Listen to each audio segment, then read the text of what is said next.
அல்லேலூயா. சத்தமாக சொல்லுங்கள் அல்லேலூயா. கர்த்தர் ஒன்று நினைக்கிறார். என்ன நினைக்கிறாரு? ஒரு குடும்பத்துக்குண்டான காரியம், பிள்ளைகளுக்குண்டான காரியம், எல்லா காரியத்தையுமே பிள்ளைகள் என்கிட்ட தான் கேட்கணும், வேறு யார்ட்டையும் கேட்கக்கூடாதுன்னு சொல்லி அவர் விரும்புகிறார். இப்போ உங்கள் பிள்ளை இருக்குது, பெற்று வளர்த்து ஆளாக்கிட்டீங்க. ஒரு பேனா பென்சில் வாங்கணும். பக்கத்து வீட்டுக்காரன்ட்ட போய் நாளைக்கு ஸ்கூலுக்கு எனக்கு பேனா பென்சில் வேணும், கொஞ்சம் வாங்கி தாங்களேன் அப்படின்னு கேட்கும்போது உங்கள் அப்பா என்ன செய்வார்? பார்த்துட்டு சும்மா இருப்பாரா? உனக்கு அப்பே நான் தான் இங்கே இருக்கேன்ல, நீ எதுக்கு அங்கே போய் கேட்குற? என்கிட்ட தான் கேட்கணும், நான் தான் அவன் அப்பா, என்கிட்ட கேட்க பக்கத்து வீட்டில் எதுக்கு கேட்குற அப்படின்னு சொல்லுவாரா சொல்ல மாட்டாரா? சொல்லுவார்ல. அதே போல தான் ஸ்திரீயானவள் தன் பாலகனை மறந்தால் நான் உன்னை மறக்க மாட்டேன் என்று சொன்னவர், இன்றைக்கி நம்ம ஒரு காரியத்தை சின்ன காரியமாக இருக்கலாம், பெரிய காரியமாக இருக்கலாம், எந்த காரியமாக இருந்தாலுமே அவர் கேட்கும்படி விரும்புகிறார். உன் வாழ்க்கை கட்டப்படாமல் இருக்கலாம், உன் தொழில் நடக்காமல் இருக்கலாம், உன் வியாபாரம் நடக்காமல் இருக்கலாம். ஆனால் அது எல்லாத்தையுமே விலாவாரியாக அவர்கிட்ட சொல்கிறார். அவர்கிட்ட நீங்கள் சொல்லும்போது கண்டிப்பாக அதை எல்லாத்தையும் கேட்பார் அவர். நீங்கள் கேட்குற காரியம் அவர்கிட்ட இல்லாமல் இருந்தாலும் அவர் உங்களுக்காக உருவாக்கி கொடுக்குற கர்த்தர். எல்லாம் சொல்லுங்கள், நான் கேட்குற காரியம் இந்த பூமியில் இல்லாமல் இருக்கலாம், எனக்காக அவர் உருவாக்கி கொடுக்குறவர். அல்லேலூயா. தருவாரா தரமாட்டாரா? ஒரு அம்மாவுக்கு கொடுத்தாரு, உருவாக்கி கொடுத்தாரு. ஒரு அம்மாவுக்கு ஒரு ஊற்றுக்கண்ணை என்ன செஞ்சார்? உருவாக்கி கொடுத்தார் வனாந்தரத்தில். அந்த அன்னைக்கு அவர் உண்டாக்கின அந்த ஊற்றுக்கண் இன்ன வரைக்கும் வந்துக்கிட்டு இருக்கு. தண்ணி இறக்கி இறக்கி லாரி லாரியாக வந்துக்கிட்டு இருக்கு. அவர் உண்டாக்குனது கொடுத்தவர் அப்படி தான் கொடுப்பார். புரியுதுங்களா? அப்போ அண்ணாலம்மா கதறி அழுதாங்க, ஆகார் கதறி அழுதாங்க. அற்புதம் உடனே நடந்துச்சு. ஆனால் அந்த கேட்குற வழிமுறைகள் இருக்கிறது. உங்கள் சிந்தைகள், உங்கள் எண்ணங்கள் எப்படி இருந்து கேட்குறீங்களோ அந்த மாதிரி கரெக்டாக கண்டிப்பாக கர்த்தர் செய்வார். ஆனால் உங்களுடைய சிந்தை எப்படின்னு கேட்டால் முழுசும் அவரை சார்ந்து, அவரை பற்றி கொண்டு, அவர் தான், அவர் இல்லாமல் எனக்கு யாரும் கிடையாது, அவர் தான் கொடுக்க முடியுங்கிற அந்த எண்ணத்துக்கு நீங்கள் வந்துட்டீங்கன்னா கண்டிப்பாக கர்த்தர் செய்வார். பார்த்துக்கொள்ளுங்க. இன்றைக்கி கர்த்தரிடத்திலிருந்து வரும் நன்மைகள், கர்த்தரிடத்தில் நன்மை மட்டும்தான் வரும், தீமை என்ன செய்யாது? வராது. அப்போ கர்த்தரிடத்திலிருந்து வருகிற நன்மைகள் என்ன? அந்த நன்மைகளை நீங்கள் கேட்க போகிறீங்க, அவர் கொடுக்க போகிறார். ஆமேன்னு சொல்லுங்கள். எல்லாம் சொல்லுங்கள், கர்த்தரிடத்திலிருந்து வருகிற நன்மைகளை நான் கேட்க போகிறேன், அவர் இன்றைக்கி கொடுக்க போகிறார். சங்கீதம் 121:2, வானத்தையும் பூமியும் உண்டாக்கின. இப்போ கவனிங்க, அவர் எப்படிப்பட்டவர்னா வானத்தை உண்டாக்கினவர்.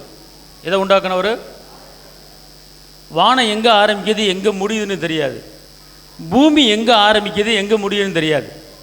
ஆனால் அவ்வளோ பெரிய பூமியையும் அவ்வளோ பெரிய வானத்தையும் உண்டாக்கினவர், உருவாக்கினவர். அவர் சொல்கிறாரு, நான் உனக்கு கொடுக்க ரெடியாக இருக்கிறேன். ஆனால் நம்ம என்ன செய்யணும் கேட்டிங்கன்னா, எனக்கு ஒத்தாசை வரும் பர்வதங்களுக்கு நேராக என் கண்களை ஏறெடுக்கணும், என் கண்களை ஏறெடுக்கணும். நல்லா கவனிங்க, நம்முடைய குடும்பத்துக்கு எவ்வளவோ தேவைகள் இருக்கலாம், எவ்வளோ சிக்கலுக்குள்ளே நம்ம மாட்டியிருக்கலாம், எவ்வளோ வேதனைக்குள்ளே நம்ம மாட்டியிருக்கலாம். ஏன்னா அந்த சிக்கலை முடிக்கிறதுக்கு வழி தெரியல, அந்த பிரச்சனையை முடிக்கிறதுக்கு வழி தெரியல.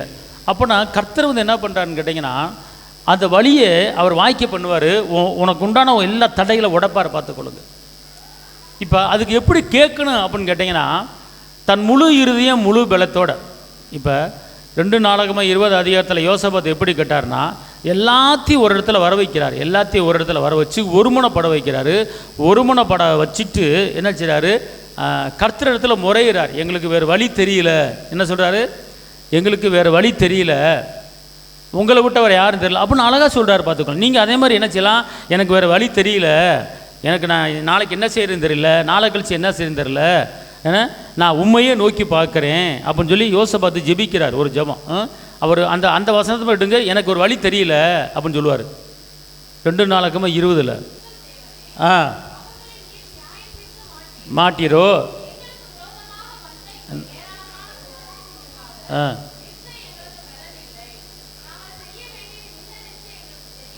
ஆகையால் எல்லாரும் கொஞ்சம் வாசிக்க பார்ப்போம். உங்கள் பிரச்சனைக்கு முடிவு இந்த ஜெபந்தான்.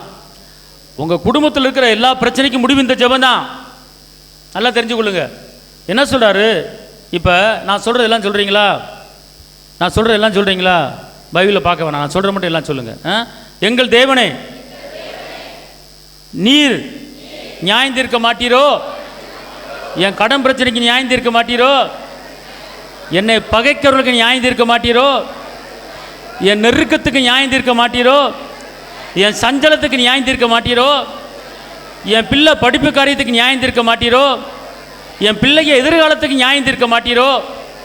தகப்பனே, எங்களுக்கு விரோதமாக எவ்வளோ பிரச்சனைகள், எங்களுக்கு விரோதமாக எவ்வளோ பாடுகள், எங்களுக்கு விரோதமாக எவ்வளோ துர்ச்செய்திகள், இந்த ஏராளமான பிரச்சனைக்கு முன்பாக, இந்த ஏராளமான பிரச்சனைக்கு முன்பாக நிற்க நிற்க எனக்கு பலன் இல்லை. நல்லா சொல்லணும், நிற்க எனக்கு பலன் இல்லை. நாங்கள் செய்கிறது என்ன செய்கிறதுன்னு எனக்கு தெரியல. நான் என்ன செய்கிறது எனக்கு ஒன்றும் புரியலை. இந்த பிரச்சனையிலிருந்து தப்பி வைப்பதுக்கு, இந்த கடன் பிரச்சனையிலிருந்து தப்பி வைப்பதுக்கு, இந்த பிரிவினை ஆவியிலிருந்து தப்பி வைப்பதுக்கு நான் என்ன செய்யறதுன்னு தெரியல. எனக்கு முடியல.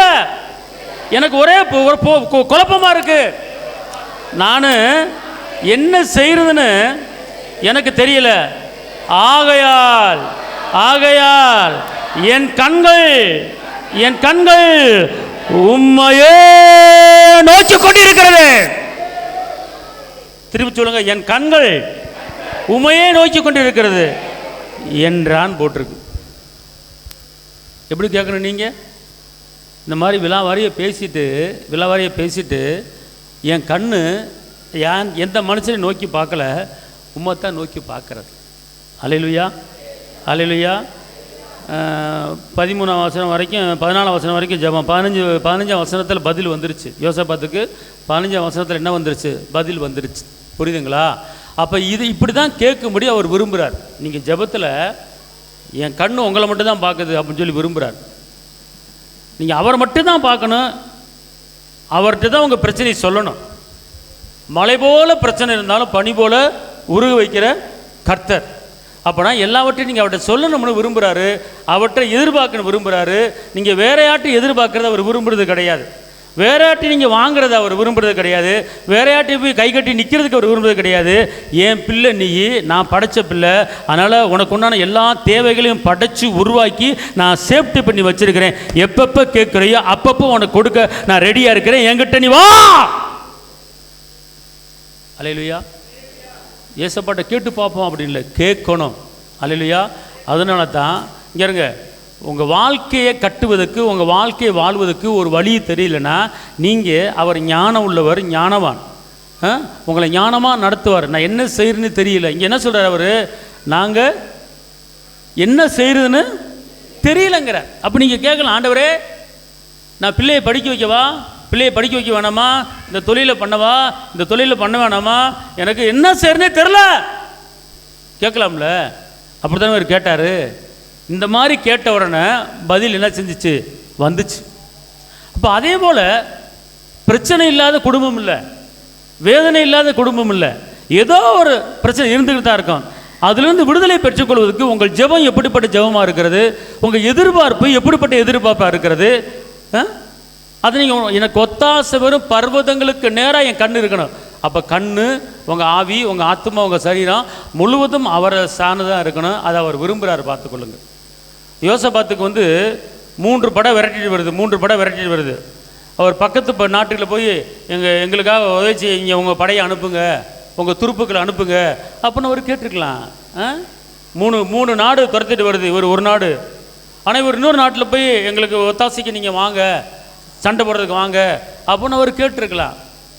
அவர் செஞ்சது என்ன? எல்லாரும் ஒரு இடத்துல கூட வர வச்சார், ஒருமைப்பட்டார், ஜெபிச்சார், இப்படிப்பட்ட வார்த்தையை பேசினார், கர்த்தரை இறங்கினார், எதிராளியை போகிறான் ஒருவருக்கு ஒருவர் வெட்டுண்டு விழ வச்சார், அங்கே ஜெயம் உண்டாச்சு. அல்லேலூயா சொல்லுங்கள்.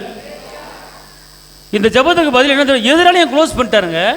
எதிராளியை க்ளோஸ் பண்ணிட்டு என்ன பண்ணிட்டாங்க, நகை நட்டு எல்லாத்தையும் அள்ளி கொண்டு வந்துட்டாங்க. இவ்வளோ அற்புதம் நடந்திருக்கிறது. அப்போனா உங்கள் தேவைகளுக்கு மேலாக மிச்சம் எடுக்கும்படி கர்த்தர் உங்களுக்கு செய்ய போகிறார். எனக்கு பலன் இல்லை, நான் என்ன செய்யணும்னு எனக்கு தெரில. எல்லாம் சொல்லுங்க, இயேசுவே நான் என்ன செய்யணும்னு எனக்கு தெரில. இந்த பிரச்சனைக்கு முன்னால் நிற்க எனக்கு பலன் இல்லை. இந்த போராட்டத்துக்கு முன்னால் நிற்க எனக்கு பலன் இல்லை. நான் என்ன செய்யணும்னு தெரியல. நான் உங்கள் முன்னால் வந்து நிற்கிறேன். எதை என்ன செய்யணும், எதை உடைக்கணும், எதை தட்டணும், எல்லாத்தையும் நீங்கள் பண்ணுங்கள். எனக்கு தெரியாது, நீங்கள் எனக்கு அப்பா. அல்லேலூயா, அல்லேலூயா. அதான் வசனம் சொல்லுது, சங்கீதம் 37:39, நீதிமான்களுடைய ரட்சிப்பு வரும். அப்போனா என்ன கேட்டிங்களா, அங்கே இருங்க. ரட்சிப்பு என்றால் என்னன்னு உங்களுக்கு தெரியும். இந்த ரட்சிப்பு வந்து ஒரு மனுஷன் கொண்டு வர முடியாது.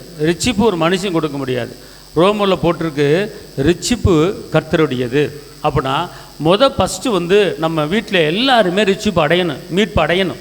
அந்த ரட்சிப்பு எங்கேருந்து வருது அப்போ நீங்கள் கேட்டிங்கன்னா ஏசப்பாட்ட தான் வருது. அப்போ அவர் சொல்கிறார், ரட்சிப்பு கர்த்தரிடத்தில் என்ன செய்யுது, வருகிறது அப்படிங்கிறார். அப்போ நீங்கள் ரட்சிப்பை பெற்றுக்கொள்ள அவரிடத்துல போகணும். மூன்றாவதாக சங்கீதம் 127:4, பிள்ளைகள் கர்த்தரால் வரும் சுதந்திரம், கற்பத்து கனி அவரால் வரும் பலன். இங்கே ஒரு காரியத்தை நல்லா தெரிஞ்சுக்கொள்ளுங்க. ஒரு குடும்பத்தில் செல்வத்தை கொடுக்கறத காட்டிலும் கற்பத்து கனியை கர்த்தர் கொடுப்பார். வசனம், கற்பத்தின் கனி அவரால் வரும் பலன். கற்பத்தின் கனி அவரால் வரும் பலன். அப்போ என்ன அர்த்தம்னு கேட்டிங்கன்னா, ஒரு கற்பத்து கனியை கொடுக்கறது கர்த்தர் தான். இப்போ அண்ணாலம்மா எத்தனையோ இடத்துக்கு போனாங்க, என்னமோ செஞ்சாங்க. ஆனால் கடைசியாக ஏசப்பாடு தேவன்கிட்ட வந்து என்ன பண்ணாங்க, ஆலயத்தில் வந்து ஜெபம் பண்ணாங்க. அதுக்கப்புறம் என்ன செஞ்சிச்சு, சாமுவேல் பிறந்தார். அப்போ ஒரு காரணம் தெரிஞ்சுக்கொள்ளுங்க, இந்த கற்பத்தின் கனி, ஒரு குழந்தை பாக்கியம் எங்கே இருக்குது அப்படின்னு கேட்டிங்கன்னா அது கர்த்தரிடத்தில் இருக்கிறது. அதனால் வந்து இந்த கற்பத்து கனியை கேட்குறத வந்து ஒரு சில பேர் நீங்கள் கேட்டிங்கன்னா அது ஏசப்பாட்டை மட்டும்தான் என்ன செய்யணும், நீங்கள் கேட்கணும். நீதிமொழிகள் 16:1, மனதின் யோசனைகள் மனுஷனுடையது, நாவின் பிரதியுத்தரம் கர்த்தரால் வரும். இங்கே கவனிங்க, ஒரு காரியத்தை நீங்கள் பெற்றுக்கொள்ள வேண்டும் என்றால் மனிதனுடைய யோசனைகள் பூரா அது வந்து நீ அதை செய், இதை செய், அங்கே போ, இங்கே வா, இதை பாரு, அதை பாரு, அப்படி போ, இப்படி போ அப்படின்னு சொல்லுவாங்க. அது வந்து சக்ஸஸ் ஆகாது. இந்த வேலையை பாரு, அந்த வேலையை பாரு, அந்த வியாபாரத்தை பாரு, இந்த வியாபாரத்தை பாரு, அதை பண்ணிப்பார், இதை பண்ணிப்பாருன்னு சொல்லுவாங்க. ஆனால் அது நடைமுறைக்கு ஒத்து வராது. ஆனால் நாவின் பிரயுத்திரம் கர்த்தரால் வருது. இந்த வசனம் என்ன சொல்லுங்க தெரியுமா, திருப்பி வாசிங்க.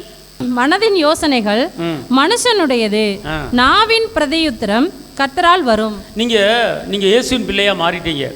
அப்படின்னா உங்களுக்குள்ள உருவாக்குற ஆக்கும் சக்தி உங்களுக்குள்ள இருக்கிறது. அது எதில் வச்சிருக்கிறான்னு கேட்டால் அந்த எலும்புல நாக்கில் வச்சிருக்கிறார். அந்த எலும்புல நாக்கில் வச்சிருக்கிறார். அந்த நாக்கை வச்சு, அந்த வாயை வச்சு நீங்கள் பேசும்போது கர்த்தர் அந்த வார்த்தையை கேட்டு அவர் உங்களுக்கு என்ன செய்வார், கர்த்தராலே வருங்கிறார். அப்போ நல்லா தெரிஞ்சுக்கொள்ளுங்க, உங்கள் வாயை வச்சு நீங்கள் வந்து எத்தனையோ ஆளுகள்கிட்ட போய் ஆலோசனை கேட்கலாம், எத்தனையோ மனுஷன்கிட்ட போய் ஆலோசனை கேட்கலாம். அது இருதயத்தில் வருகிற, அது திருப்பி வாசிக்குமா, அதை மனதின் யோசனைகள், இந்த மனதில் இருக்கிற யோசனைகள் மனுஷனுடையது.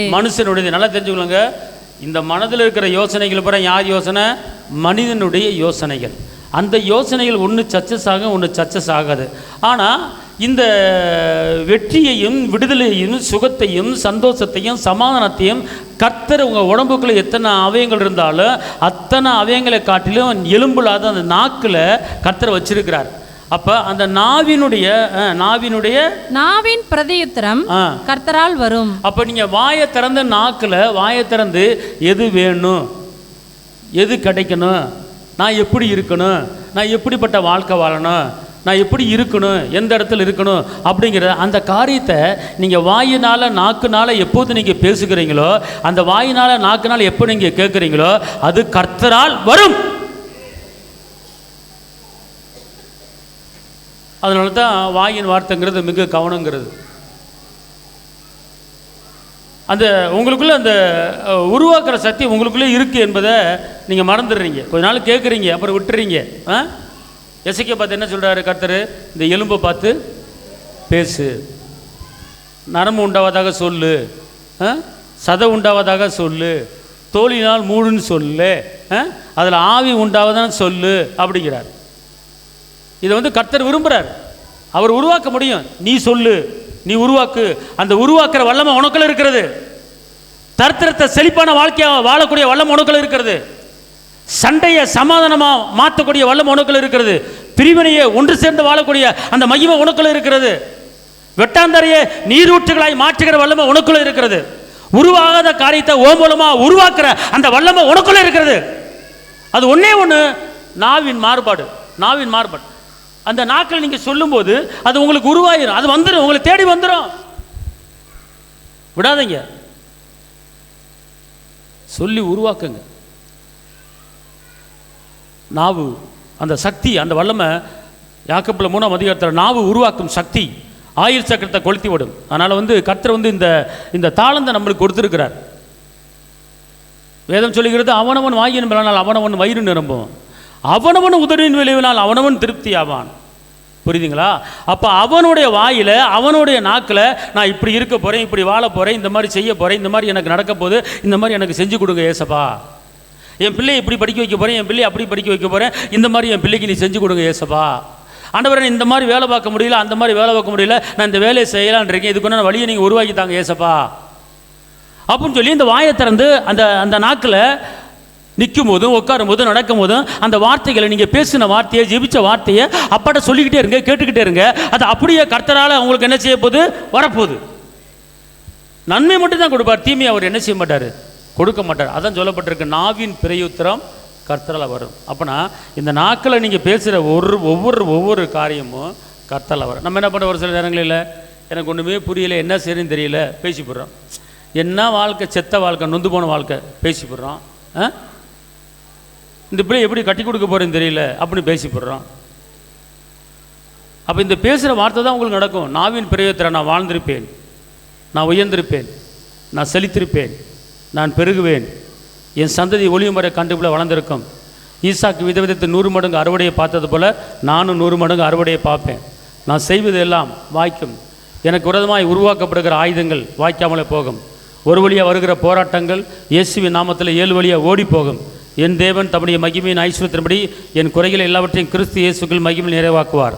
காற்று வராது, மழையும் வராது, என் பல்ல நிரம்பும். கர்த்தர் நான் சொன்னபடியே இந்த வாயில், இந்த நாக்கில் நான் என்ன பேசுகிறேனோ அதன்படியே கர்த்தர் எனக்கு செய்ய போகிற இந்த காரியமெல்லாம் கர்த்தரால் என் குடும்பத்துக்கு, என் பிள்ளைக்கு, என் சந்ததிக்கு வரப்போகுது. இந்த வார்த்தையின்படி எனக்கு கர்த்தர் கொடுக்க போகிறாரு. இந்த வார்த்தையை நான் நம்புகிறேன், விசுவாசிக்கிறேன். இந்த வார்த்தையின்படி எனக்கு நடப்பதாக. இதை நாவின் பிரயோத்திரம். இப்படி நீங்கள் பேசும்போது கண்டிப்பாக அது உங்களுக்கு என்ன செய்யும்? அது உங்களுக்கு நடக்கும். சங்கீதம் 62:5, என் ஆத்துமாவே தேவனையே நோக்கி அமர்ந்திரு, நான் நம்புகிறது அவராலே வரும். எல்லாம் சொல்லுங்க, எல்லாம் சொல்லுங்க. ஏ ஆத்துமாவே, ஏ ஆத்துமாவே, நீ தேவனை மாத்திரம் நம்பி உட்காந்துரு.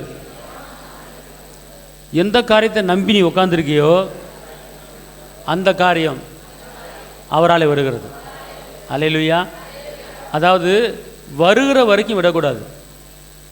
நான் 1 மாதம் கேட்டேன், வரல, அப்புறம் அதை பற்றி ஏசப்பாட்ட தெரிவிக்கவே இல்லை அப்படின்னு இருக்கக்கூடாது. நீ தேவன் நோக்கி அமர்ந்திருக்கும் போது நம்புகிற காரியம் அவரால் வருகிறது. ஃபஸ்ட்டு ஒரு காரியத்தை நம்புங்க.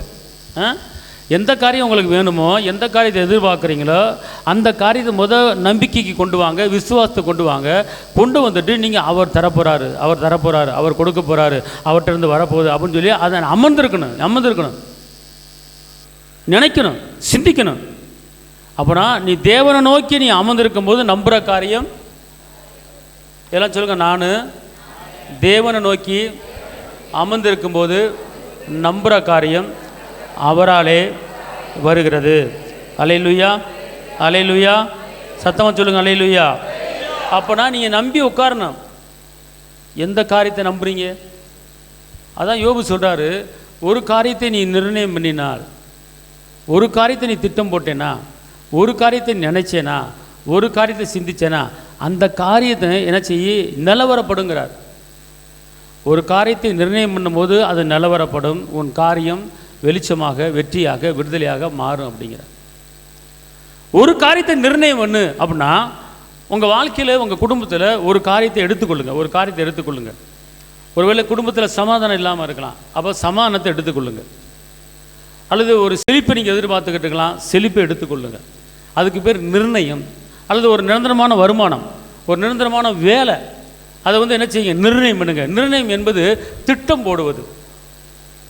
ஒரு காரியத்தை நிர்ணயம் பண்ணினால் அது நிலவரப்படும். அப்படின்னா நீ நிர்ணயம் பண்ணுற காரியம் உறுதியாக்கப்படும், நீ சிந்திக்கிற காரியம் உறுதியாக்கப்படும், நீ பேசுகிற காரியம் உறுதியாக்கப்படும். நான் இதை செஞ்சு முடிக்க போகிறேன், இந்த வருஷத்தில் இந்த காரியம் எனக்கு நடக்க போகுது, இந்த வருஷத்தில் இந்த வீட்டை கட்டி முடிக்க போகிறேன், இந்த வருஷத்தில் உனக்கு ஒரு வேலை கிடச்சிடும், இந்த வருஷத்தில் இந்த பிள்ளைக்கு கல்யாணம் முடிச்சு வச்சிருவேன், இந்த வருஷத்தில் என் பிள்ளைக்கு நல்ல வேலை கிடைக்கும் அப்படின்னு சொல்லி ஒரு திட்டத்தை போடுங்க. இந்த வருஷத்துக்குள்ளே அப்படின்னா இந்த வருஷம் முடிகிறதுக்குள்ளே அப்படின்னு சொல்லி நீங்களாவே பேசிக்கிங்க, நீங்களே திட்டம் போடுங்க. இப்போ ஒரு தாய் தான் போயிருக்காங்க, மகளுக்கு ஒரு வேலை கிடைக்கல. அப்போ நீ என்ன பண்ணணும், என் மகனுக்கு இந்த சம்பளத்தில் இந்த வேலையில் உட்கார போகிறான் அப்படின்னு நினச்சிட்டு யோசனை பண்ணிவிட்டு இந்த வருஷம் முடிவதுக்குள்ளே என் மகனுக்கு நல்ல வேலை கிடைக்க போகுது, இந்த வருஷம் முடிவதுக்குள்ளே என் மகனுக்கு நல்ல வேலை கிடைக்க போகுது, இந்த வருஷம் முடிவதுக்குள்ளே என் மகனுக்கு நல்ல வேலை கிடைக்க போகுது அப்படியே பேசி, அதுக்கு பேர் திட்டம், அதுக்கு பேர் நிர்ணயம். அப்புறம் வசனம் சொல்லுது, நீ இப்படி பேசிட்டேன்னா திட்டம் போட்டேன்னா அது உன் வாழ்க்கையில் வெளிச்சமாக மாறிடுங்கிறார். இதுதான் சத்தியம். அதாவது இப்போ போகிறோம் வர்றோம் சாப்பிட்றோம் தூங்குறோம் இருக்கோம் அப்படி இல்லை, உங்கள் உள்ளத்துக்குள்ளே உங்கள் இதயத்துக்குள்ளே ஒரு நிர்ணயம் பண்ணுங்கன்னா திட்டம் போடுங்கள். உங்களுக்கு எவ்வளவோ தேவைகள் இருக்குது பார்த்துங்களோ. ஒரு பிடிவாதமாக இந்த வருஷத்துக்குள்ளே இந்த கடனை முடிக்க போகிறேன், இந்த வருஷத்துக்குள்ளே இந்த பிரச்சனையை முடிக்க போகிறேன் அப்படி சொல்லி பேசுறதுனால ஒரு தப்பு கிடையாது. ஒரு கடை இல்லாத வாழ்க்கை நான் வாழ போகிறேன், இந்த வருஷம் முடிவதுக்குள்ளே என் பிரச்சனை மாறப்போகுது அப்படி பேசி பார்க்கணும். இந்த வருஷத்துக்குள்ளே என் மகனுக்கு வேலை கிடச்சிரும், இந்த வருஷம் முடிவதுக்குள்ளே அப்படி பேசி பாருங்களேன். அப்போனா வசனம் என்ன தெரியுமா சொல்லுது, வாசி பார்ப்போம். நீர் ஒரு காரியத்தை நிர்ணயம் பண்ணினால், நீர் ஒரு காரியத்தை, எத்தனை காரியத்தை? ஒரு காரியத்தை எடுத்துக்கொள்ளுங்க. உங்களுக்கு குடும்பத்தில் பல காரியம் இருக்கும், 10 காரியம் இருக்கும், 15 காரியம் இருக்கும். அந்த 15 காரியத்தில் ஒன்றை மட்டும் செலக்ட் பண்ணுங்க. எது முக்கியம்? எது முக்கியம்? வேலை இல்லாமல் இருக்கீங்களா, அது முக்கியம். வருமானம் இல்லாமல் இருக்கீங்களா, அது முக்கியம். சரிங்களா? அந்த ஒரு காரியத்தை மட்டும் செலக்ட் பண்ணி உங்கள் மைண்டில் வச்சுக்கொள்ளுங்க. அப்போனா அந்த காரியம் எப்படி இருக்கணும், அந்த காரியம் எப்படி வரணும், அந்த காரியத்து மூலமாக வருமானம் வருதா அப்படிங்கிறது நல்லா திட்டம் போட்டு நல்லா சிந்திச்சு அந்த காரியத்தை என்ன செய்யுங்க. வசனம் சொல்லுது ஒரு காரியத்தை மட்டும் நிர்ணயம் பண்ணு அப்படிங்கிறார். ஒரே ஒரு காரியத்தை எடுத்துக்கொள்ளுங்க.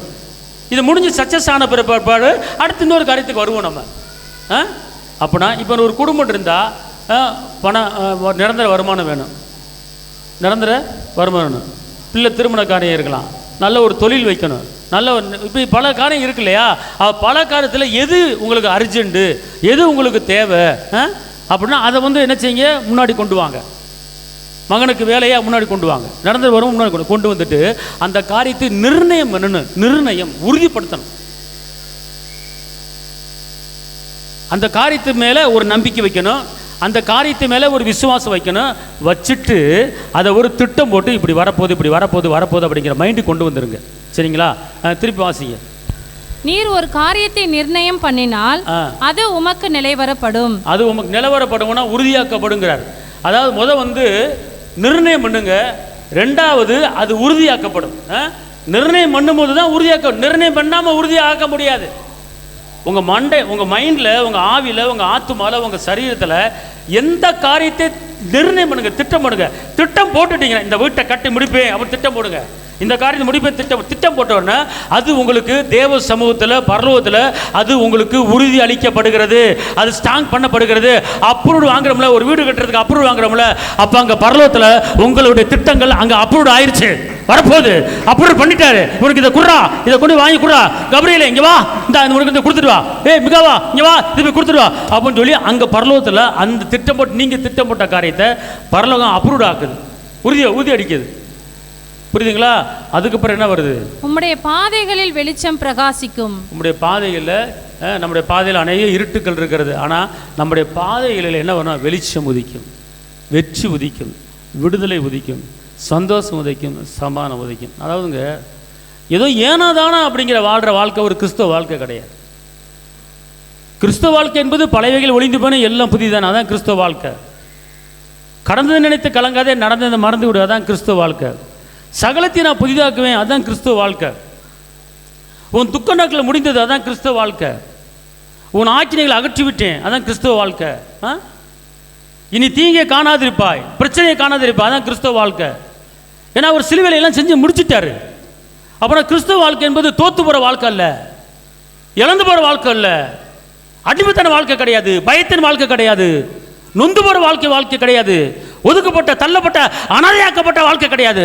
கிறிஸ்தவ வாழ்க்கை என்பது கிறிஸ்துவ வாழ்க்கை என்பது கிறிஸ்துவுக்குள் வாழும் நமக்கு எப்போது வெற்றியை கொடுக்கிற வெற்றியான வாழ்க்கை தான் கிறிஸ்துவ வாழ்க்கை. ஆமென். இயேசுவை ஏற்றுக்கொண்டுட்டு நீ தோத்து போகணும்னு சொல்லி அவர் வந்து சிலுவையில் ரத்த சிந்தல, நீ ஜெயமான வாழ்க்கை வாழ வேண்டும் என்று அவர் விரும்புகிறாரு. நம்ம எப்போ பார்த்தாலுமே தோத்து போன காரியத்தை, வெந்து போன காரியத்தை, நொந்து போன காரியத்தை பேசிக்கொண்டு இருப்பதான் அதுதான் நம்ம மேலே வந்து பறந்துக்கிட்டு வருது.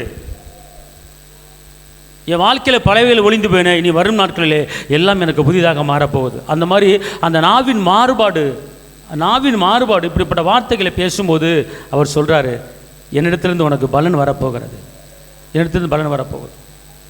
இங்கேங்களேன், ஒரு வார்த்தை தவறான வார்த்தை பேசும்போது இப்போ யூதர்கள் என்ன பண்ணாங்க, இயேசுவை சிலுவையில் அறையும் இந்த பாவம் எங்கள் மேலேயும் எங்கள் பிள்ளைய மேலேயும் வரட்டும், இந்த ஒரு வார்த்தை பேசினாங்க. பெற்றோர்கள் பேசுகிற வார்த்தை.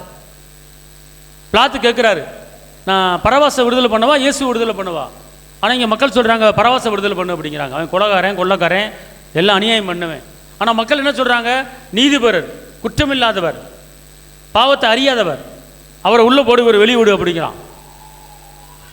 ஆனால் பிலாத்துக்கு தெரியும் இயேசுகிட்ட ஒரு குற்றத்தையும் காணலை. ஆனால் பிலாத்து என்ன பண்ணுறாரு, இவரிடத்தில் ஒரு குற்றத்தையும் நான் காணலை, இந்த பழி பாவத்துக்கு நான் ஆளாக மாட்டேன். அவர் சொல்கிற பாருங்க, அந்த காலத்தில் இயேசு காலத்தில் சொல்கிற வார்த்தை, இந்த பழி பாவத்துக்கு நான் ஆளாக மாட்டேன். என்னால் இவர் சாகக்கூடாது, இது பழி, இந்த இரத்த பழி என் மேலே விழக்கூடாது, என் குடும்பத்தில் விழக்கூடாது, என் பிள்ளைகள் வரக்கூடாது, அதனால் இந்த பழி பாவத்துக்கு எனக்கு சம்மந்தம் இல்லை, அதனால் உங்கள் முன்னால் நான் கையை கழுவிறேன்னு சொல்லி பிலாத்து என்ன செஞ்சிட்டாரு, கையை கழுவிட்டார். இது வந்து என்ன தெரியுதுன்னு கேட்டிங்கன்னா, அடுத்தவர்களுடைய வாழ்க்கையில் நடக்கிற சில வேண்டாத காரியத்துக்கு, சில வேண்டாத பழிபாவத்துக்கு நீங்கள் துணை போனீங்கன்னா, பிலாத்து என்ன செஞ்சிட்டாரு, இயேசு சிலுவையில் பாவத்தை அறியாத சிலுவையில் அடிச்சிட்டா நான் பாவியாக மாறிடுவேன், அதனால் இந்த பாவத்துக்கு எனக்கும் சம்மந்தம் இல்லை அப்படின்னு சொல்லி ஒரு பிளேட்டில் ஒரு பேசனில் தண்ணியை கொண்டு வந்து அந்த பிலாத்து என்ன செய்கிறார், கையை கழுவுகிறார். அந்த இயேசு சிலுவையில் அடித்தவங்களுக்கு எல்லாமே தண்டனை இருக்குது, ஆனால் அதிகாரம் படைத்தவர். அவர் சொல்கிறார், உன்னை சிலுவையில் அடிக்கவும் உன்னை விடுதலை பண்ணவும் எனக்கு அதிகாரம் இருக்கிறது அப்படிங்கிறார். அதுக்கு அவர் சொல்கிறாரு, பரத்திலிருந்து உனக்கு அதிகாரம் கொடுக்கவில்லை என்றால் இங்கே எப்படி உனக்கு அதிகாரம் கிடைக்கும் அப்படின்னு அப்பா சொல்கிறார். கடைசியில் அந்த பிலாத்து என்ன செஞ்சிட்டாரு, பரலோகத்துக்கு போயிருப்பார், ஏன்னா அவர் கையை கழுவிட்டார். ஆனால் மக்கள் யூதர்கள் என்ன சொல்கிறாங்க, இயேசுவை சிலுவையில் அறையும் அப்படின்னு சொன்னால் கூட பரவாயில்ல. ஆனால் என்ன சொல்லிவிட்டாங்க தெரியுமா, இயேசுவை சிலுவையில் அறையும் இந்த பாவம் எங்கள் மேலேயும் எங்கள் பிள்ளைய மேலேயும் வரட்டும் அப்படின்ட்டாங்க. நடந்த காரியம் என்ன, இவங்க வந்து சொன்னது மாத்திரம் இல்லாமல் பிள்ளைகளுக்கும் சாபத்தை என்ன செஞ்சிட்டாங்க, இழுத்து வச்சுட்டாங்க. அது உண்மையில் நடந்தது. யூதர்கள் தெரிக்கப்பட்டார்கள், பல பேர் கடந்து போனாங்க. ஹிட்லர் காலத்தில் யூதர்களை ஒரு பெரிய அறையில் வச்சு விசவாயை தாக்கி எல்லாத்தையும் உயிரோடு கொண்டார். காரணம் என்ன தெரியுமா, வாயின் வார்த்தை. அதனால தான் வாயின் மாறுபாடோ கவனமாக நம்ம என்ன செய்யணும், பேசணும். பார்த்துக்கணும், தனக்கு தான் சாபத்தை வரதும் பிள்ளைகளுக்கும் சேர்த்து பாவத்தை வர வச்சுட்டாங்க. அதனால் வந்து செய்கிற காரியத்தை நீங்கள் வந்து வேதம் சொல்லுகிறது, கோபக்காரனுக்கு தோழன் ஆகாது, உக்கிரமுள்ள மனசு நடவாது அப்படின்னு சொல்லப்பட்டிருக்கிறது. தப்பு நடக்கிற இடத்துல நீங்கள் என்ன செய்யாதீங்க, இருக்காதீங்க. கோர்ட்டு கேஸுக்கு தேவையில்லாமல் சாட்சி சொல்ல போகாதீங்க, அடுத்த தப்புக்கு நீங்கள் துணை போகாதீங்க. அதனால் வந்து சில பிரச்சனைகளை சந்திக்க வேண்டியது. அந்த நாவு மாறுபாடு நினச்சின்னு நீங்கள் காத்துக்கொள்ளணும். உங்களுடைய காரியத்தை வந்து நீங்கள் அப்பாட்ட அழகாக நீங்கள் கேட்கலாம். அவர் கொடுக்க நல்லவராக இருக்கார், கொடுக்க வல்லவராக இருக்கிறார். அவர் சொல்கிறார், அவனும் தக்க கிரியை அவனோடு பரலோகத்துக்கு வருகிறது. வாசிங்க வெளிப்படுத்தல் 22:12. இதோ சீக்கிரமாய் வருகிறேன், அவனவனுடைய கிரிகளின்படி அவனவனுக்கு நான் அளிக்கும் பலன் என்னோட கூட வருகிறது. இப்போ கவனிங்க, இப்போ நம்ம எல்லாத்துக்குமே ஒரு பலன் வச்சிருக்கிறார், நம்ம எல்லாத்துக்குமே ஒரு கிஃப்ட் வச்சிருக்கிறார். அந்த கிஃப்ட் எப்படி கிடைக்கும் அப்படின்னு கேட்டால், அவனுடைய கிரியைகளுக்கு தக்க பலன். அப்படின்னா ஏனுங்க, இதுக்கு என்ன அர்த்தம் தெரியுமா, எப்படி போட்டிருக்கு, அவனவன் வாசிங்க, அவனவனுடைய கிரியைகளின்படி. ஏனுங்க, ஒரு குடும்பம் இருந்து 5 பேர் இருக்கீங்க, 5 பேர்த்துக்கு பலன் கொடுக்க மாட்டார், அவனவன் போட்டிருக்கு. ஏன்னா அப்பாவுக்கு ஒரு பலனு, அம்மாவுக்கு ஒரு பலனு, மகனுக்கு ஒரு பலனு, மகளுக்கு ஒரு பலனு, அவரவருக்கு கொடுக்கப்பட்ட அந்த ஆசீர்வாதம், அந்த பலன் கிடா அவனவனுக்கு நான் அளிக்கும் பலன் என்னோடு கூட வருகிறது. இப்போ இந்த பூமியில் நம்ம வாழ்ந்துக்கிட்டு இருக்கோம். அவர் வந்து நமக்கு எல்லாம் பலன்னு வல்லமையும் கொடுக்க போகிறேங்கிறார். அப்போ என்ன கிரியை, அவனவனுக்கு தக்க கிரியை அவனோடு கூட வருது அப்படின்னா கிரியை மட்டும்தான் கூட வரும். நம்ம மரிச்ச பிற்பாடு நம்ம கூட ஒன்றே ஒன்று தான் வரும். நம்ம இந்த பூமியில் என்ன நன்மை பண்ணியிருக்கிறோம், என்ன நன்மை பண்ணியிருக்கிறோம், அது மட்டும் தான் கூட வரும். இருங்க, பரலோகத்துக்கு வழி அதை நல்லா தெரிஞ்சு, பரலோகத்துக்கு வழி நல்லா தெரிஞ்சுக்கொள்ளுங்க. ஏன்னா இயேசுடைய வருகை மிகவும் சமயமாக இருந்துச்சு. இப்போ வெள்ளாடு செம்மறி ஆடு தனியாக பிரிக்கிறாங்க. பிரித்து செம்மறி ஆடை பார்த்து பேசுகிறாரு, பரலோகத்துக்கு போங்கிறாரு, வெள்ளாடை நரகத்துக்கு போங்கிறார்.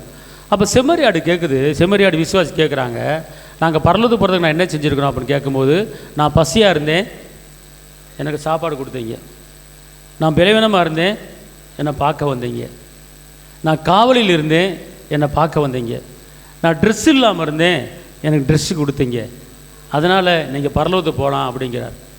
அப்போ அவங்க நீங்கள் எங்கே ஏசப்பா வந்தீங்க அப்படின்னு கேட்கும்போது, இந்த பூமியிலே சிறியருக்கு என்ன செஞ்சீங்களோ அது எனக்கே செஞ்சீங்க அப்படிங்கிறார். அதனால் பரலோகம்.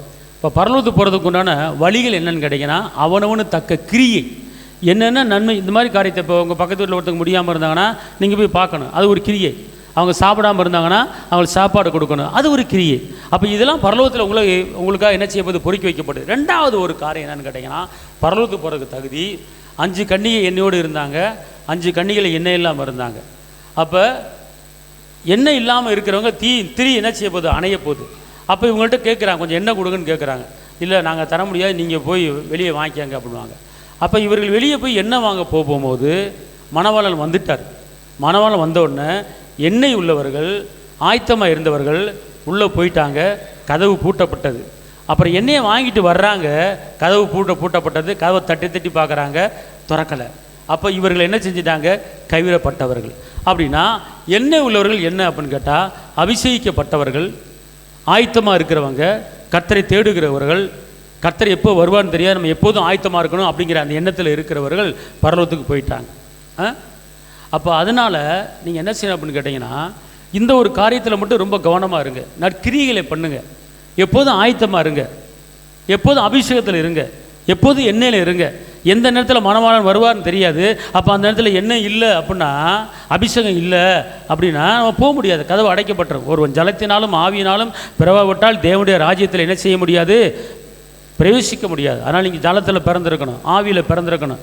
அதான் பரலத்துக்கு உண்டான வழிகாட்டி பார்த்துக்கொள்ளுங்கள். அதனால் இந்த நாட்களிலே முழுவதுமாக நீங்கள் அவரை சார்ந்து வாழக்கூடிய ஒரு காலகட்டத்தில் இருக்கிறோம்.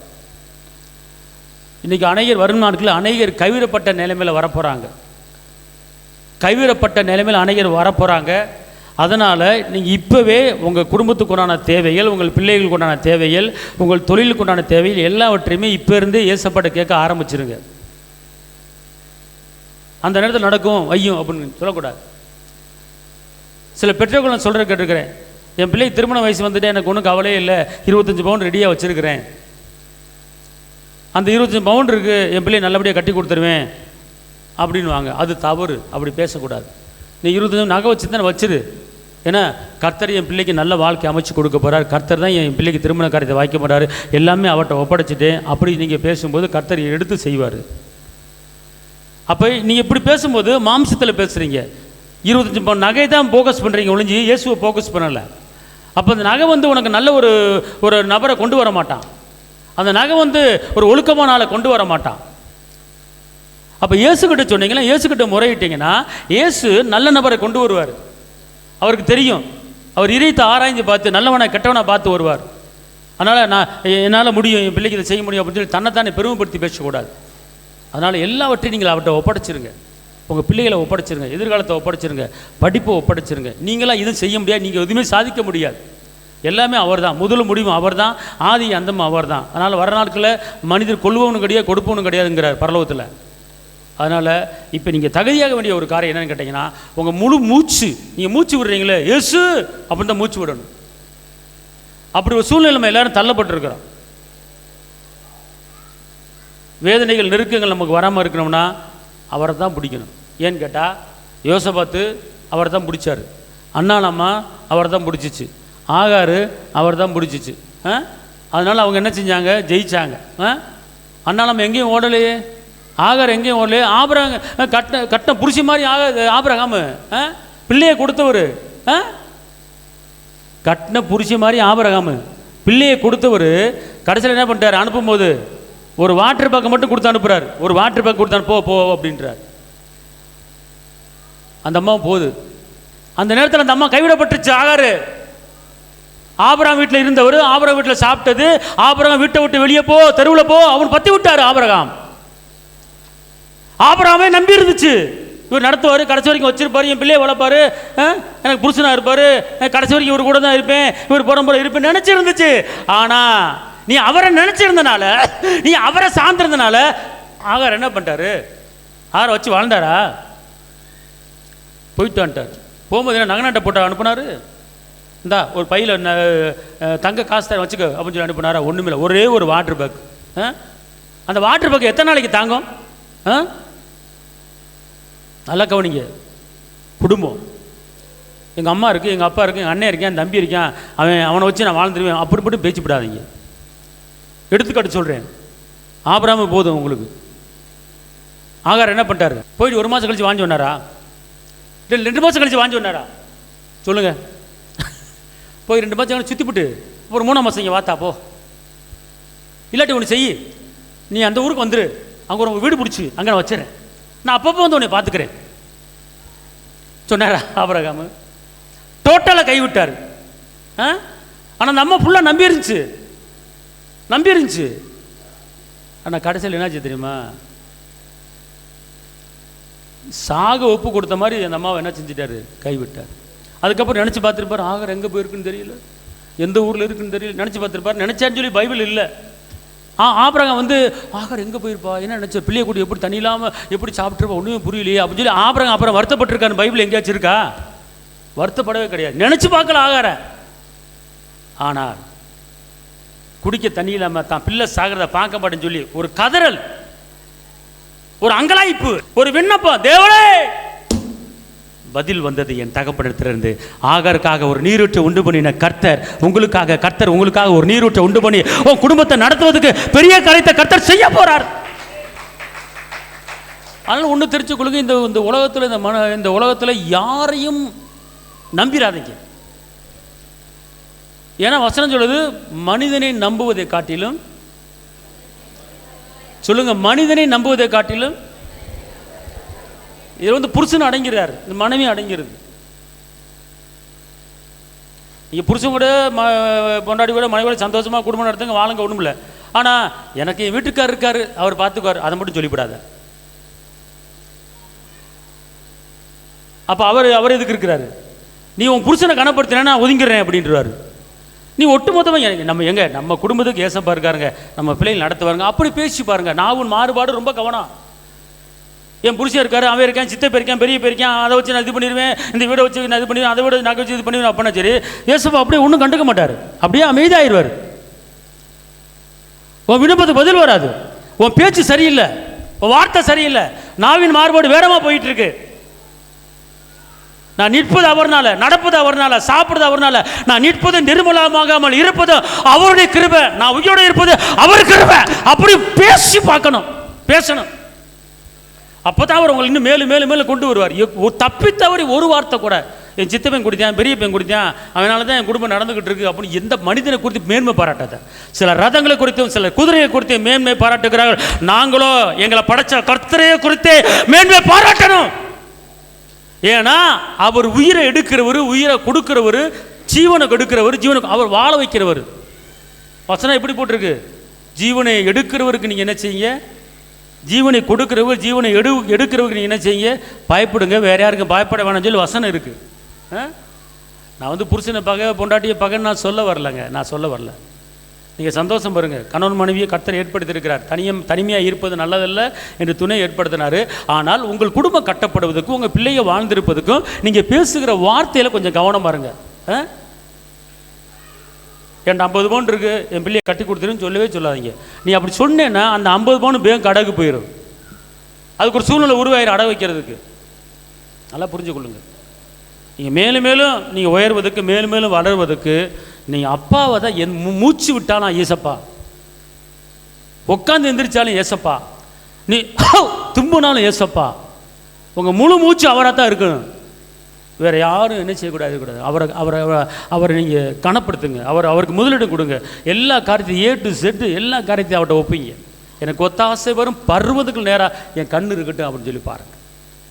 அப்புறம் பாருங்களேன், உங்கள் வாழ்க்கை, உங்கள் குடும்பம் எப்படி மலை மேலே இருக்கிற பட்டம்ல ஐயா. அப்போ அவர் என்ன செய்வார், இன்றைக்கி என் பிள்ளைக்கு என்ன செஞ்ச, இன்றைக்கி என் பிள்ளைக்கு என்ன செஞ்ச, விடிஞ்சா ஏசுன்னு சொல்லிக்கிட்டு இருக்கான், இன்றைக்கி வேணும்னு சொல்லியிருக்கான், கபரியில் போ இறங்கிப்போ, இன்றைக்கி என்னமோ அங்கே கட்டணும்னு சொல்லி கேட்டுருந்தான், எனக்கு இன்றைக்கி மட்டும் தேவையில் தேவை கட்டானா போ இறங்கிப்போ அப்படின்னு சொல்லி தூதரை கட்டளை போட்டு தூதரை எல்லா வேலையும் பண்ணிடுவார். அல்லேலூயா. புரிஞ்சவங்க அல்லேலூயா. சந்தோஷமாக இருங்க அல்லேலூயா.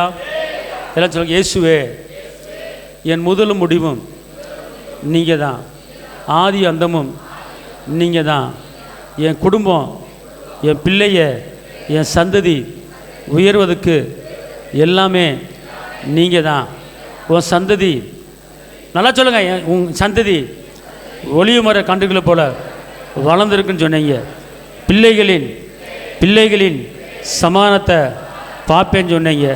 அதனால் இந்த வசனத்தின்படி நான் உம்மிடத்தில் அர்ப்பணிக்கிறேன். இந்த வசனத்தின்படி என் குடும்பத்தை பொறுப்படுத்திக் கொள்ளுங்க. தகப்பனே, நீங்கள் சொன்னீங்க, நாளைய தினத்தை குறித்து கலங்காதே, நாதன் இயேசு எல்லாம் பார்த்து கொள்வார். தகப்பனே, என் குடும்பத்தில் நாளை தினத்தை குறித்து நான் கலங்க மாட்டேன். அன்றுள்ள அப்பத்தை கொடுத்து போஷித்து நடத்துகிற கர்த்தர் என்னை பார்த்து காட்டு புஷ்பங்களை கவனித்துப்பார். விதைப்பதும் இல்லை, அறுப்பதும் இல்லை, களஞ்சியத்தில் சேர்ப்பதும் இல்லை. அவைகளுக்கு நான் பிழைப்பூட்டுறேன்.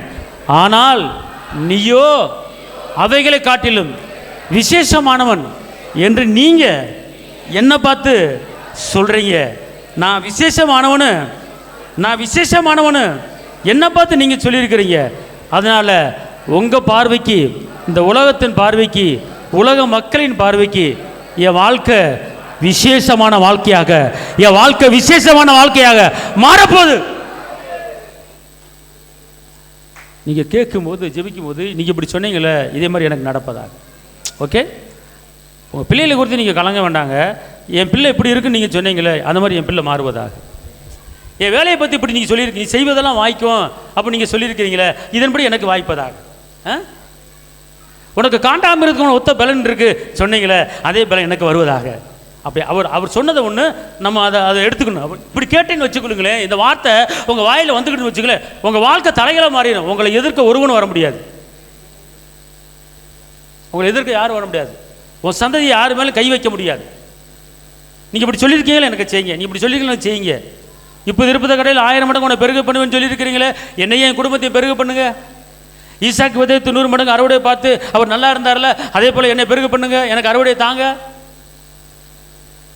ஆயுஷ் நாட்களை பெருக பண்ணுவேன்னு சொன்னீங்களே, திரும்ப வாழ வயதை பெற்றுக்கொள்ளுன்னு சொன்னீங்களே, எனக்கு சொல்லியிருக்கீங்களே, இந்த வார்த்தையின்படி எனக்கு ஆக கடவுது, இந்த வார்த்தையின்படி எனக்கு வருவதாக. சமானத்தை விட்டு சொல்லிக்கிறேன், சமானம் விருங்கள்னு சொல்லியிருக்கீங்களே, என் குடும்பத்தில் சமானம் உண்டாவதாக, என் குடும்பத்தில் அன்பு உண்டாவதாக, இந்த வார்த்தையின்படி என் குடும்பத்துக்கு ஆக கடவுது அப்படின்னு சொல்லி பாருங்களேன். அப்படி பேசி பாருங்களேன், சண்டையே வராது, குடும்பத்தில் பிரிவினையே வராது. ஆமென், அல்லேலூயா. இதுதான் நீங்கள் தெரிஞ்சு கொள்ள வேண்டிய ஒரு காரியம். இந்த கடைசி காலத்தில் நம்ம நிற்கிறோம். அநேகரால் கைவிடப்பட்ட சூழ்நிலை வரப்போகுது. அதனால் உங்கள் முழு மூச்சு, உங்கள் முழு எண்ணம், முழு பேச்சு அவர் தான். ஆனால் எல்லாரையும் நேசிங்க, எல்லாருமே அன்பு வைங்க, குடும்பத்தில் எல்லாத்தையும் நல்லா நேசிங்க. ஆனால் உங்கள் எதிர்பார்ப்பு எந்த மனுஷட்டையும் இருக்கக்கூடாது. இதை நல்லா கவனம் வச்சுக்கொள்ளுங்க. உனக்கு என்ன தேவையோ, எல்லா தேவையோ, என்ன வேணும், வீடு வேணுமா, வாசம் வேணுமா, இடம் வேணுமா, எல்லாத்தையும் அவர்கிட்ட தான் நீங்கள் சொல்லணும், அவர்கிட்ட தான் நீங்கள் கேட்கணும். நீங்கள் தனிப்பட்ட முறையில் யார்ட்டையும் நீங்கள் கேட்கக்கூடாது. நான் இந்த மாதிரி ஏசப்பாடு கேட்டிருக்கேன்னு சொல்லுங்கள், தப்பு இல்லை. உங்கள் வீட்டுக்கார மாட்டேன், நான் இந்த மாதிரி இதை கேட்டிருக்கேன், அவர் தரப்போகிறாரு, எதிர்பார்த்துக்கிட்டு இருக்கேன். தேவன் நோக்கி அமர்ந்துரு, நம்புகிற காரியம் அவர் தான் வரும்னு சொல்லிட்டாரு. ஆனால் நான் அவர் தான் நம்பியிருக்கிறேன். அவர் நினச்சி தான் நான் உட்காந்துருக்கிறேன், அவர் நினச்சி தான் ஓடிக்கிட்டு இருக்கிறேன், அவரை நினச்சி தான் போய்கிட்டு இருக்கேன், அவர் நினச்சி தான் இதில் இறங்கியிருக்கேன். கண்டிப்பாக அந்த வருஷம் முடிவுகளை என் பிரச்சனையெல்லாம் மாற்றேன் பாரு, நடக்குதா இல்லையான்னு பாரு. என் தேவன் சொன்னதான் அவர் சொல்ல ஆகும், அவர் கட்டளையில நிற்கும். இந்த வசனத்துபடி எனக்கு இந்த வருஷம் முடிவுக்குள்ள மலை போல இருக்கிற பிரச்சனை எல்லாம் எனக்கு பனி போல உருவாக்க போறாரு. அவர் சொன்னபடி எனக்கு நடக்க போகுது அப்படிங்கிற அந்த வைராக்கியம், அந்த புட்டிவாதம், வைராக்கியம் இதில் வைக்கணும். அவர் செய்ய போற. அவர் இல்லாமல் நான் இல்லை, அவர் இல்லாமல் நான் இல்லை. என் உயிரோடு உயிராக அவர் கலந்துருக்கிறாரு, எனக்குள்ள அவர் இருக்கிற, அவர் செஞ்சு முடிப்பார். அப்படிங்கிற முழு மூச்சு, முழு பேச்சு, முழு எண்ணம், முழு நினைவு அவர்தான். அப்படி சார்ந்து கொள்ளுங்க. உங்கள் உயிரும் அவர் உயிர் ஒன்று, உங்கள் சதையும் அவர் சதையும் ஒன்று. அப்படி அதான் என் உயிரான இயேசு என் உயிரோடு கலந்தி, என் உயிரே நான் உம்மை துதிப்பே, என் உயிரே நான் உம்மை துதிப்பே, என் உயிரான உயிரான உயிரான இயேசு என் உயிரான. இதை இப்படி சொல்லிட்டீங்கன்னா அப்பா அங்கிருந்து பார்ப்பார். அப்படியே இங்கே வாங்கடா கபிரேலே, இங்கே வா, மிகாவல இங்கே வா, எல்லாத்தையும் கூப்பிடு, இங்கே பாரு, இங்கே பாரு, இங்கே பாரு. இந்த விருதுநகரில் இந்த அல்லம்பிடிக்கல இந்த அம்மா பாரு எப்படி என்னையும் அந்த பிள்ளையை சேர்த்து இருக்கு கூப்பிட்டுக்கிட்டு இருக்கு பாரு, எப்படி பாரு. நானும் அந்த பிள்ளையை ஒன்றாமல உயிர்னு சொல்லுது.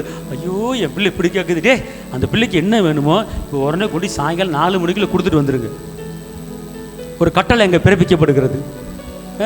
நீ பாட்டுக்கு புருஷன் உயிரானவே உன்னை மண்டே உடச்சி விடுவான்.